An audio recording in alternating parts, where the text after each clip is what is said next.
બનાસકાંઠામાંથી જે વાવથરા જિલ્લો અલગ પડ્યો હતો અને તે બાદ જે નવો તાલુકો કાંકરેજમાંથી ઓગળ જ્યારે બન્યો છે ને ત્યાં 77માં પ્રજાસત્તાક દિનની ઉજવણી થઈ રહી છે ત્યારે પોલીસ અધિક્ષક પ્રસાદ સુબે સાહેબ મારી સાથે છે. એમની સાથે આપણે વાત કરશું. સાહેબ, શું કહેશો? નવો તાલુકો બન્યો છે અને અહીંયા પોલીસે સારા કારનામા બતાવ્યા. નમસ્કાર. આ પ્રજાસત્તાક દિવસની તમામને મારા તરફથી, ગુજરાત પોલીસ તરફથી બહુ બહુ શુભકામનાઓ. ઓગળ તાલુકા નવનિર્મિત તાલુકા છે. તેમાં થરા ખાતે આ વર્ષે જે જિલ્લા સ્તરીય પ્રજાસત્તાક દિવસની ઉજવણી છે તે થયેલ છે.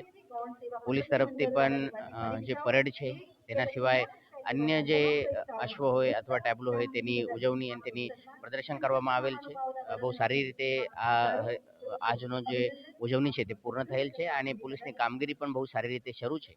ઓગળ તાલુકા જે છે તેના માટે અમારો જે થરા પોલીસ સ્ટેશન છે તેની કામગીરી પણ બહુ સારી રીતે શરૂ છે અને મને વિશ્વાસ છે કે જે ગુજરાત સરકારની પહેલ છે કે નવા તાલુકા અને લોકોની અગવડ કમ થાય, લોકોને સુવિધા મળે, તે પોલીસના તંત્રના માધ્યમથી પણ અમે પૂર્ણ કરવા માટે પ્રયત્નશીલ રહીશું. Thank you. આપને આવ્યા પછી બનાસકાંઠા જિલ્લામાં એકદમ ક્રાઇમ ઓછો થયો છે, દારૂની બદીઓ નાશ પામી છે, શું કહેશો?